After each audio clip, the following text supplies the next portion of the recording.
जरा वर्ष 1978 की एक घटना की कल्पना कीजिए। मतलब सोचिए कि कुछ वैज्ञानिक एक बहुत ही नाजुक और कमजोर सी दिखने वाली एक बुजुर्ग भारतीय महिला के सिर पर इलेक्ट्रोड लगा रहे हैं। बिल्कुल। वे असल में उनके दिमागी तरंगों और उनकी एकाग्रता के स्तर को मापना चाहते थे, और मशीन के मॉनिटर पर जो नतीजे सामने आए ना, वे वाकई हैरान करने वाले थे। हाँ बिल्कुल। वे उन वैज्ञानिकों को पूरी तरह से चौंका देते हैं। उन्होंने आधिकारिक तौर पर ये घोषणा किया कि इस महिला का मन दुनिया के सबसे स्थिर मनों में से एक है। ये सच में एक बहुत ही जबरदस्त शुरुआत है, क्योंकि हम अक्सर ये मान लेते हैं कि शक्ति का मतलब शारीरिक मजबूती होती है, या फिर बहुत सारा पैसा होता है, या फिर दुनिया में मचाया गया शोर होता है। सही कहा। लेकिन यहाँ एक ऐसा उदाहरण है जहाँ किसी इंसान की वैज्ञानिक रूप से मापी गई असली ताकत उसकी पूर्ण और अडिग मानसिक स्थिरता में छिपी थी। चलिए फिर इसी विचार के साथ स्रोतों के इस गहन अध्ययन की शुरुआत करते हैं। आज की हमारी ये विस्तृत चर्चा एक बहुत ही असाधारण जीवन पर केंद्रित है। बिल्कुल। हम ब्रह्मा कुमारी संस्था की पूर्व मुख्य प्रशासिका दादी जानकी जी के जीवन का विश्लेषण कर रहे हैं। हाँ, और आज हमारा उद्देश्य केवल किसी की जीवनी पढ़ना नहीं है।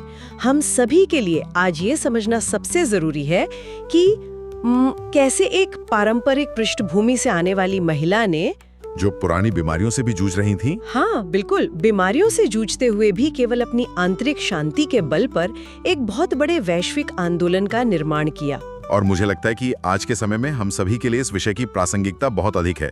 हम एक ऐसे दौर में जी रहे हैं जहां हर पल नई सूचनाओं का शोर है, लगातार तनाव है और एंजाइटी हमारे जीवन का हिस्सा बन चुका है। हाँ। तो ऐसे में इस बात को समझना कि कोई इंसान इतनी गहरी मानसिक शांति कैसे हासिल करता है, ये आज के समय में एक सर्वाइवल स्किल की तरह है। मतलब जो लोग भी दादी जी से मिलते थे, उनका कहना था कि उनके पास बैठते ही दुनिया का शोर रुक जाता था।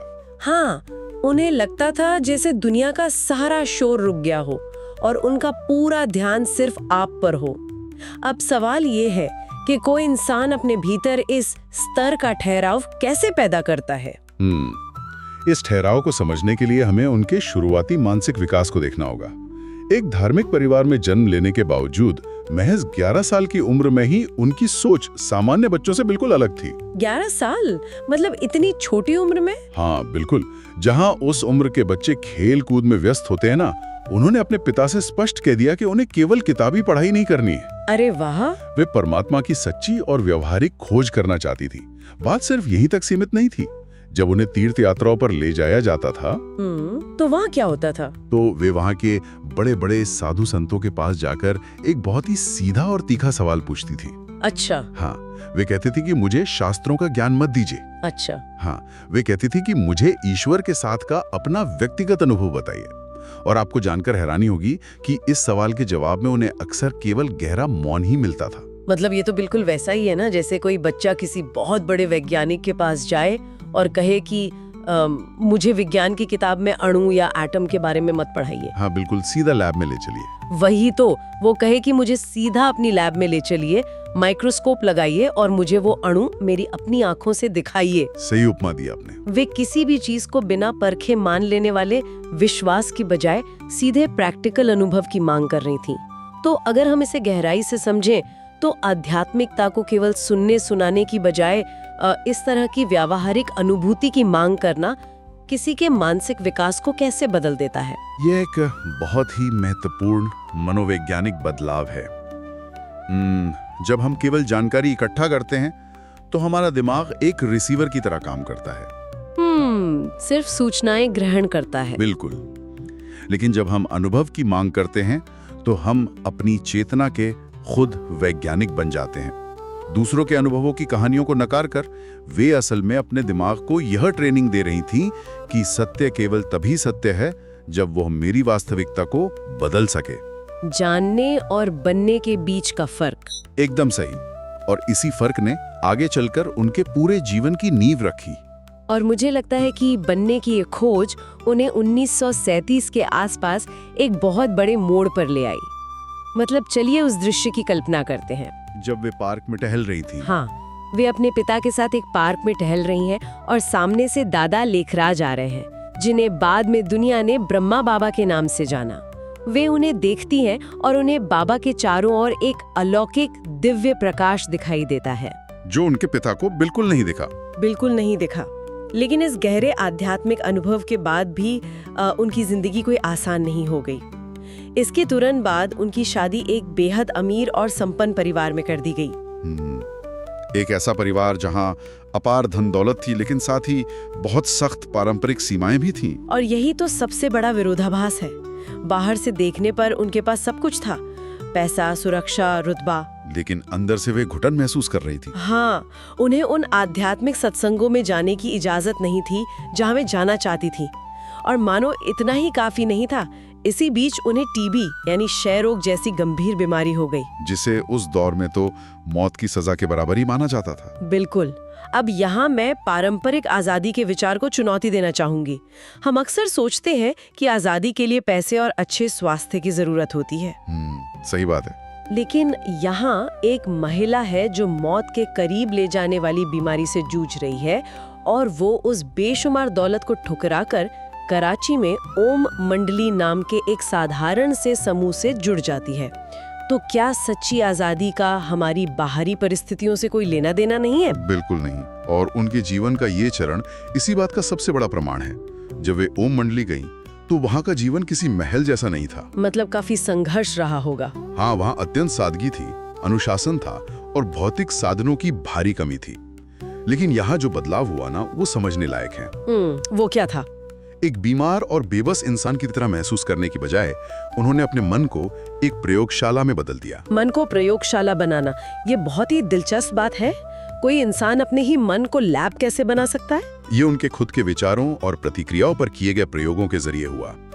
गंभीर रोग से बीमार होने के बावजूद उन्होंने मंडली में एक नर्स के रूप में काम करना शुरू किया। मतलब खुद बीमार होते हुए भी दूसरों की सेवा? हाँ बिल्कुल। शारीरिक रूप से वो अपनी बीमारी के कारण एक जगह कैद थी, लेकिन अपनी उस मानसिक प्रयोगशाला में वे आध्यात्मिक सिद्धांतों का परीक्षण कर रही थी। जैसे कि कैसे सिद्धांत? वे खुद से सवाल करती थीं कि अगर मैं शारीरिक दर्द में होते हुए भी शांत रहूं तो मेरी मानसिक स्थिति पर क्या असर होता है, या अगर मैं खुद तकलीफ में होते हुए भी किसी और की निस्वार्थ सेवा करूं तो क्या मेरी अपनी तकलीफ कम होती है। अरे वाह, ये तो बहुत गहरी बात है। हाँ, और उन्होंने खुद पर यह साबित कर दिया कि जब मन किसी ऊंचे उद्देश्य से जुड़ जाता है तो शारीरिक दर्द और बाहरी सुख सुविधाओं की कमी इंसान की खुशी को नियंत्रित नहीं कर सकती। और अपनी इस मानसिक प्रयोगशाला को लगातार चलाने के लिए उन्हें एक खास तरह के ईंधन की जरूरत थी। हमारी आज की चर्चा में मुरली का जिक्र आता है, जो कि उनके लिए आध्यात्मिक ज्ञान के दैनिक महावाक्य थे। वो कोई साधारण लेक्चर नहीं था। बिल्कुल नहीं। वो उनके लिए कोई साधारण सुबह का लेक्चर नहीं था, बल्कि ये उनकी आत्मा की दवा थी। एकदम सही कहा।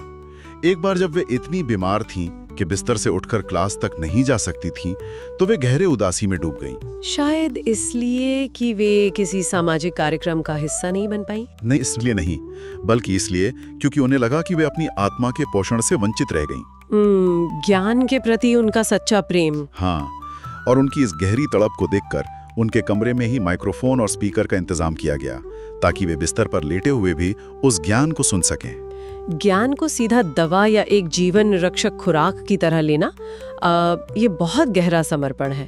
लेकिन चलिए इस ज्ञान की एक खास खुराक का विश्लेषण करते हैं। हाँ बिल्कुल। उन्होंने एक बार ब्रह्मा बाबा से पूछा था कि सतोगुणी यानी पूरी तरह से पवित्र बुद्धि की निशानी क्या होती है, और उन्हें जो जवाब मिला उसने उनके पूरे जीवन का नजरिया ही बदल दिया। जवाब था कि सतोगुणी बुद्धि कभी किसी में दोष नहीं देखती, वो सिर्फ गुण देखती है। अब यहाँ बात बहुत रोचक हो जाती है, और मैं एक बहुत ही व्यवहारिक सवाल पूछना चाहूंगी। जी पूछिए। अगर हम सिर्फ अच्छाई देखने के सिद्धांत को आज की वास्तविक दुनिया में लागू करें, तो क्या ये बहुत ज्यादा नासमझी या अव्यवहारिक नहीं लगता? ऐसा लग सकता है। मेरा मतलब है, हम इंसान हैं, हमारे आसपास कमजोरियां हैं, बुराइयां हैं, राजनीति है। हम कमजोरियों को कैसे अनदेखा कर सकते हैं? क्या ये वास्तविकता से आंखें चुराना नहीं है? ये बहुत ही लाजवाब सवाल है, और अक्सर लोग इस सिद्धांत को टॉक्सिक पॉजिटिविटी समझने की गलती कर बैठते हैं। लेकिन आइए समझते हैं कि उन्होंने इसे वास्तव में कैसे लागू किया। बताइए। वे इस मुगालते में नहीं रहती थीं कि लोगों में कमजोरियां नहीं हैं। वे वास्तविकता से भाग नहीं रही थी। तो फिर उनका तरीका क्या था? उनका मनोवैज्ञानिक हथियार ये था कि वे उस कमजोरी को शक्ति नहीं देती थी। कमजोरी को शक्ति न देना, इसका असल जिंदगी में क्या मतलब होता है? इसे ऐसे समझिए कि हमारा ध्यान जहां जाता है वो चीज बढ़ने लगती है। जब कोई गलती करता है तो हमारी स्वाभाविक प्रतिक्रिया क्या होती है? हम उस गलती पर चर्चा करते हैं, उसकी आलोचना करते हैं। बिल्कुल, और पूरा ध्यान उसी पर केंद्रित कर देते हैं।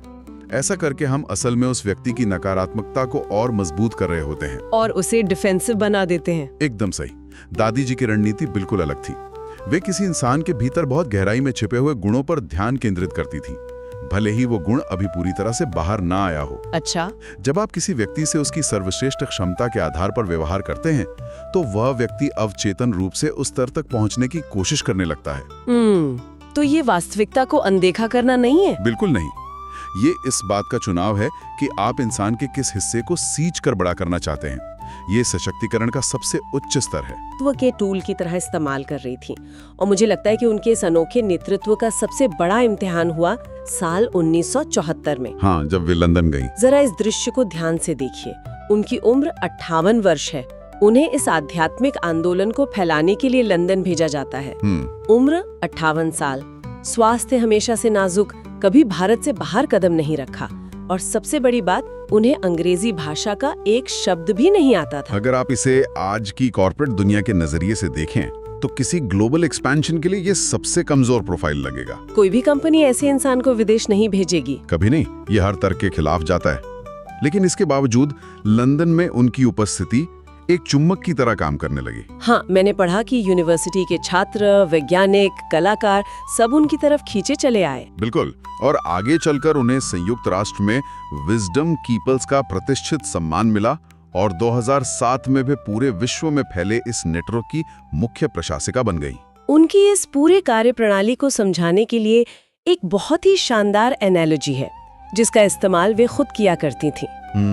वो व्यापार वाली। हाँ, वे इसे आध्यात्मिक इंपोर्ट एक्सपोर्ट का व्यापार कहती थी।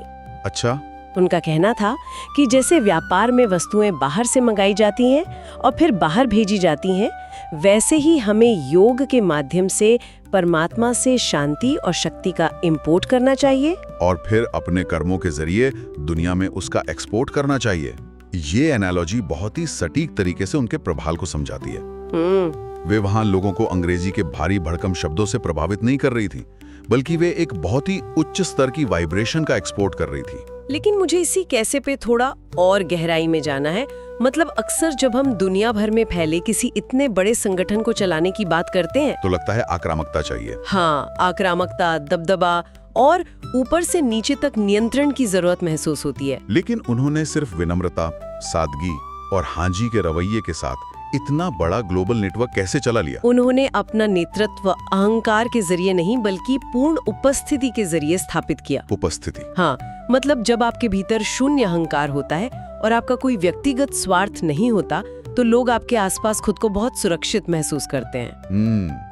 इसे शायद हम सर्वेंट लीडरशिप कह सकते हैं। बिल्कुल, सेवा भाव पर आधारित नेतृत्व। तो इसे थोड़ा व्यवहारिक रूप से समझाइए। संस्था के मुख्यालय में एक आम दिन पर ये लीडरशिप कैसे दिखती थी? इसे एक उदाहरण से समझते हैं। विश्व स्तर की प्रशासिका बनने के बाद भी उन्होंने देखा कि संस्था के बड़े से किचन में जो सेवाधारी खाना बना रहे हैं, जो दिन रात हजारों लोगों के लिए खाना बनाते थे, वे अपने काम के बोझ के कारण अक्सर आध्यात्मिक पढ़ाई या ज्ञान सुनने की क्लास से चूक जाते थे। एक सामान्य कॉर्पोरेट बॉस तो शायद यही कहता कि काम तो करना ही पड़ेगा। बिल्कुल, ऑपरेशंस नहीं रुकने चाहिए, लेकिन उन्होंने पूरा सिस्टम ही बदल दिया। उन्होंने क्या किया? उन्होंने इस बात की पक्की व्यवस्था की कि सब्जी काटने वाले उस सेवाधारी को भी अपना आध्यात्मिक ज्ञान सुनने का उतना ही समय मिले जितना किसी बहुत वरिष्ठ शिक्षक को मिलता है। क्या बात है। उनका नेतृत्व लोगों पर नियंत्रण करने के बारे में नहीं था, यह हर एक व्यक्ति के विकास को सुनिश्चित करने के बारे में था। वे अंदर से बिल्कुल हल्की और किसी भी तरह के पद के मोह से मुक्त थीं। ये तो कुछ ऐसा हुआ जैसे आप दुनिया की सबसे भारी और जटिल मशीनरी को चला रहे हों, लेकिन उस मशीन को ऑपरेट करने वाले आपके हाथों में जरा सा भी तनाव न हो। बहुत ही सुंदर तरीके से कहा आपने। और इस मानसिक तनाव के ना होने का सबसे बड़ा और चौंकाने वाला असर उनके शरीर पर दिखा। मतलब आइए वापस उस विज्ञान की तरफ चलते हैं जिसका जिक्र हमने शुरुआत में किया था। डॉक्टरों की भविष्यवाणी वाली बात। हाँ, बचपन से ही डॉक्टरों ने उनके बेहद कमजोर शरीर और बीमारियों को देखते हुए भविष्यवाणी की थी कि वे लंबा जीवन नहीं जी पाएंगे। इसके बावजूद वे 104 वर्ष की उम्र तक जीवित रहीं। हाँ, 104 साल। और अपने आखिरी दिनों तक लगातार सक्रिय रूप से पूरे विश्व का संचालन करती रहीं। ये विरोधाभास सच में हैरान करने वाला है। ऐसा लगता है जैसे जो बाहरी हार्डवेयर था, यानी उनका शरीर, वो तो जन्म से ही कमजोर था, लेकिन उसके अंदर जो सॉफ्टवेयर चल रहा था, यानी उनकी चेतना, वो इतना उन्नत था कि उसने उस टूटते हुए हार्डवेयर को भी पूरे 104 साल तक सफलतापूर्वक चला दिया। बिल्कुल सही कहा। मानसिक सॉफ्टवेयर ने शारीरिक हार्डवेयर की सीमाओं को पूरी तरह से तोड़ दिया। और यही बात 1978 के उस वैज्ञानिक शोध ने भी साबित की थी। हाँ, जब उन्हें सबसे स्थिर मन वाला बताया गया था। जब विज्ञान ने उनके मन को दुनिया के सबसे स्थिर मनों में से एक माना, तो वे असल में एक बहुत गहरे सच की पुष्टि कर रहे थे। वो सच क्या था? कि हमारी सबसे बड़ी ऊर्जा का स्रोत भौतिक नहीं है, वो पूरी तरह से मानसिक और आध्यात्मिक है। मतलब विज्ञान ने भी उस शांति को मशीनों पर माप लिया जिसे आम लोग उनके पास बैठकर महसूस करते थे। एकदम सही। और ये आज की आधुनिक दुनिया की इस सबसे बड़ी गलतफहमी को चुनौती देता है कि हमें मजबूत महसूस करने के लिए बाहरी ताकत या बैंक बैलेंस की जरूरत है। हाँ, सच्ची ताकत अंदर से आती है। आदि जी का जीवन इस बात का स्पष्ट प्रमाण है कि सच्ची शक्ति एक निरंतर आंतरिक अनुशासन से ही पैदा होती है। यहाँ मन की पदार्थ पर जीत है। और ये आंतरिक स्थिरता उनकी जिंदगी के आखिरी पलों तक अडिग रही। 27 मार्च 2020 को 104 वर्ष की आयु में उनका देहावसान हुआ। और उनके जाने की कहानी भी किसी कविता से कम नहीं है। ना हो और न ही फूलों की भारी सजावट हो। वे बिल्कुल एकांत और शांति में विदा लेना चाहती थी। और ऐसा लगता है जैसे प्रकृति ने उनकी ये आखिरी इच्छा हूबहू पूरी कर दी। उसी समय पूरी दुनिया में कोविड-19 महामारी के कारण ग्लोबल लॉकडाउन लग गया। अंतर्राष्ट्रीय उड़ानें रुक गईं, सड़कें खाली हो गईं। और पूरी दुनिया में एक अभूतपूर्व सन्नाटा छा गया। उनकी विदाई बिल्कुल उसी संपूर्ण शांति और ठहराव के बीच हुई जिसे उन्होंने जीवन भर जिया था, बिना किसी शोर शराबे और दिखावे के। जाते समय भी वे बिल्कुल हल्की और मुक्त ही रहीं। तो इस पूरी विस्तृत चर्चा को समझने के बाद आज हम सभी के लिए सबसे बड़ी सीख क्या है? मुझे लगता है कि सबसे बड़ी सीख ये है कि मानसिक स्थिरता कोई ऐसी चीज नहीं है जो हमें शांत माहौल में ही मिलेगी। हाँ, यह एक सक्रिय चुनाव है जो हमें शोर के बीच करना होता है। ये अध्ययन हमें सिखाता है कि दूसरों की आलोचना करने से पहले हमें उनकी छिपी हुई अच्छाइयों को देखने का अनुशासन बनाना होगा। ये बहुत महत्वपूर्ण है। और सच्चा प्रभाव ऊंची आवाज में आदेश देने से नहीं, बल्कि निस्वार्थ और शांत सेवा भाव से पैदा होता है। वाकई इसने सफलता और प्रभाव को देखने का मेरा नजरिया पूरी तरह से बदल दिया है। और स्रोत सामग्री में एक ऐसा वाक्य है जो मेरे दिमाग में गूंज रहा है। कौन सा वाक्य? उसमें लिखा है कि उनकी सच्ची विरासत केवल ये नहीं थी कि उन्होंने क्या क्या किया, बल्कि ये थी कि उन्होंने लोगों को क्या महसूस कराया। ये सच में बहुत गहरा विचार है। तो आज के इस गहन अध्ययन का अंत हम इसी गहरे विचार के साथ करते हैं। हम इंसान अपनी पूरी जिंदगी अपनी विरासत बनाने की जद्दोजहद में निकाल देते हैं। हमें लगता है कि हमारा बैंक बैलेंस, हमारा पद, दीवार पर टंगी हमारी डिग्रियां ही हमारी विरासत है। लेकिन अगर सच में हमारी विरासत केवल वो एहसास है जो हम दूसरों के दिलों में छोड़ जाते हैं, तो फिर? तो आज जब हम किसी मीटिंग से उठकर बाहर निकलते हैं या जब फोन पर बात खत्म करके आखिरी बार बाय कहते हैं, हाँ, तो उस पल हम वहां मौजूद लोगों को कैसा महसूस करवा कर जा रहे हैं? क्या हम उनके मनों में शांति का एहसास छोड़ रहे हैं या हम बस दुनिया का शोर और बढ़ा रहे हैं? ये हम सभी के लिए सोचने वाली बात है। बिल्कुल। इसी विचार के साथ हम आज की इस विस्तृत चर्चा को यहीं विराम देते हैं। हम सभी के लिए सोचने और अपने जीवन में उतारने के लिए बहुत कुछ है। खोज जारी रखिए और हम जल्द ही एक नए विषय के साथ फिर मिलेंगे।